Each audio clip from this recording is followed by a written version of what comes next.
Oi, Caio, eu queria aproveitar para fazer uma pergunta aqui para o embaixador. Obrigada aqui por estar conosco hoje.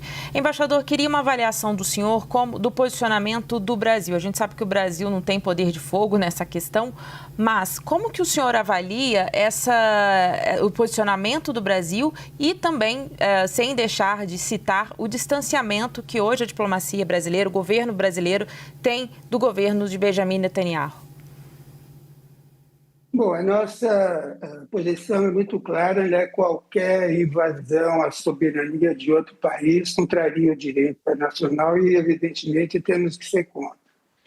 Por outro lado, é claro que nós sabemos que há dificuldades no relacionamento com o Irã. Alguns países, alguns acham que é inútil, porque o Irã sempre vai, por uma questão quase que existencial, precisar obter armas nucleares, né? E há evidências, né, que hoje são as armas que estão ditando as coisas.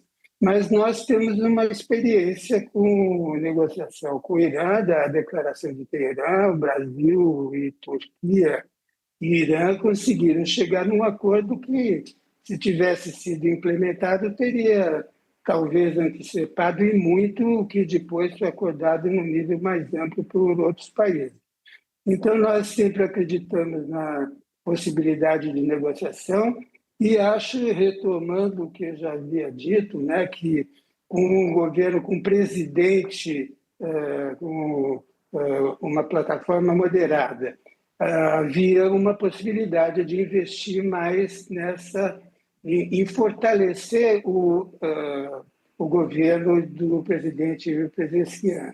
Nós, na Embaixada, aconselhamos que o Brasil se fizesse apresentar em alto nível na posse do presidente Pezeshkian. O vice-presidente Geraldo Alckmin participou da reunião. Ao lado da posse, desenvolveu uma agenda importantíssima. Falamos sobre o nosso comércio bilionário de vários bilhões de superávit brasileiro. Falamos sobre outros assuntos, inclusive criação do Centro de Estudos Brasileiros e promoção da língua portuguesa no Irã. Tudo isso ficou assustado, porque, de novo, os radicais, é sempre assim, os radicais, de um lado ou de outro, não só do Irã, como de Israel, houve o assassinato do líder, do representante do Hamas, bem durante a cerimônia, boicotando tudo. Quer dizer, o que nós achamos é que nós já provamos que foi possível negociar algo com o Irã em matéria nuclear, juntamente com a Turquia, e a nossa posição, que foi expressa nas notas do Itamaraty, né, contra a posição brasileira, é de repudiar qualquer invasão da soberania de outro país, de qualquer coisa contra o direito internacional, recurso à violência e não às negociações e a outras formas pacíficas de encaminhamento dos assuntos.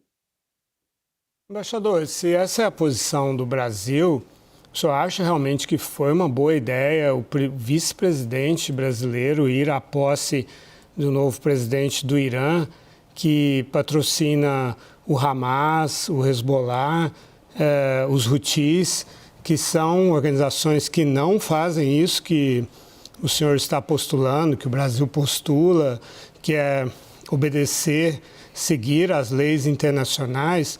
Pelo que eu me lembro da foto ali da posse, o Alckmin era o único representante de um país democrático. Ali estava na primeira fila, junto com o Alckmin, os comandantes dessas organizações terroristas que eu acabei de mencionar. Pois é, a aposta era no novo governo, né? O presidente Pezeshkian, ele foi escolhido, né? Claro, a democracia, o processo de escolha de candidatos às eleições presidenciais é muito também particular, para dizer o mínimo, porque há uma seleção dos candidatos que são palatáveis, né, ao comando supremo, mas o Pezeshkian era, dos 6 candidatos, o mais moderado, e ele recebeu o maior número de votos, quer dizer, a população apostando num candidato reformista. Ao mesmo tempo, o próprio líder supremo parecia também estar vendo que havia insatisfação da sociedade, talvez inclusive da classe empresarial, e também temia que, de repente, todos os avanços da Revolução Islâmica fossem perdidos se, além da insatisfação da população, houvesse insatisfação dos empresários, daqueles que financiam o atual governo. Então, havia todas as indicações de que talvez pudesse haver uma abertura, e nossos contatos, não só com outros colegas embaixadores, como outros especialistas, era que havia uma janela de oportunidade em investir num governo democrático que poderia se estabelecer no Irã com a eleição do Pezeshkian. Essa que foi a aposta que nós fizemos e, como vimos, ela procurou ser sabotada desde o início e, na posse, foi bem emblemático com esse assassinato em plenas redondezas e ocasião da posse do presidente. Coronel Paulo Filho, saindo um pouco do Brasil, eu queria pegar outros players mundiais, não estou falando que o Brasil é um player mundial, principalmente o Oriente Médio, mas China e Rússia, principalmente, né? A China compra óleo muito barato do Irã, o Irã vende óleo, petróleo muito barato para a China, o Irã vende o armamento que a Rússia usa contra o Ocidente ali, contra a Ucrânia. Como que esses players, de alguma maneira, também podem influenciar? Qual a expectativa desses dois players, China e Rússia, nesse tabuleiro todo? Caio, eu não vejo no momento capacidade diplomática nem de China nem de Rússia para tentar intervir no que aconteceu nessa escalada das tensões a partir da morte dos principais comandantes militares, da reação iraniana. Eu acho que nós já passamos um umbral perigoso na escalada.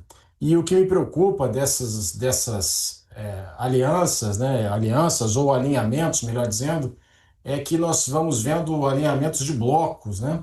Então você tem o Irã, que apoia a Rússia na guerra contra a Ucrânia, e, por sua vez, a Rússia apoia o Irã, hoje apoiou no Conselho de Segurança.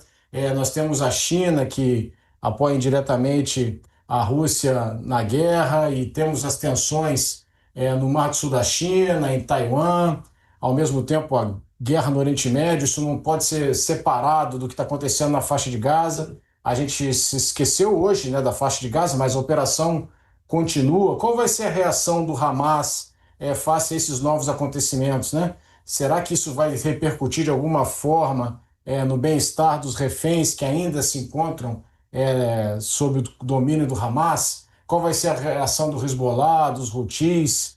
Então nós vamos vendo várias tensões em várias partes do mundo e, perigosamente, nós vamos vendo alinhamentos entre essas tensões, né? É assim que as grandes guerras começam, né? Com esses alinhamentos que vão excluindo um lado, se opõe ao outro, e quando nós vemos a conflagração, ela é de muito grande envergadura. Isso me preocupa bastante. Dorival, e ali na região? A região não é muito fã, assim, do Irã, né? Não interessa a região um Irã muito forte, mas também não interessa um Irã muito fraco. Os países ali, Emirados Árabes, Arábia Saudita, de alguma maneira podem abraçar a causa iraniana nesse ponto? Os Emirados Árabes têm uma situação peculiar. Eles adoram fazer triangulação, né? Eles triangulam o açúcar, por exemplo, indiano, para o Paquistão. Eu encontrei açúcar indiano no Paquistão e fui ver os Emirados Árabes. Eles triangulam o petróleo iraniano também para vários terceiros, né? Aproveitando-se das sanções. Mas a Arábia Saudita, que lidera, né, o Conselho de Cooperação do Golfo, realmente é uma adversária do Irã. A China arbitrou, intermediou a aproximação entre esses dois países, né? Eles mantêm contato. Ontem se falaram os ministros das Relações Exteriores dos dois países, hoje de manhã, eles estão em contato e tal. E as posições públicas do Reino Saudita são diferentes dos verdadeiros anseios inconfessáveis, né? Então, a Arábia Saudita, como trono, gosta do fato de o Irã estar sendo degradado na sua projeção militar, né? Aliás, apoiou a tomada do poder pelos sunitas na Síria, retirando ali o arco da resistência, né? Quebrando o arco da resistência que o Irã tinha, que ia até o Líbano, mas publicamente condenou o ataque israelense, porque a chamada Rua Árabe exige essa postura. Nenhum governante árabe vai se manter de forma tranquila, pelo menos, alinhando-se com Israel quando Israel está atacando um outro país muçulmano, porque Israel ocupa militarmente, ilegalmente, Jerusalém Oriental, onde está o terceiro lugar mais sagrado para os muçulmanos. Então, nesse momento, o mundo árabe muçulmano, ele se une contra Israel.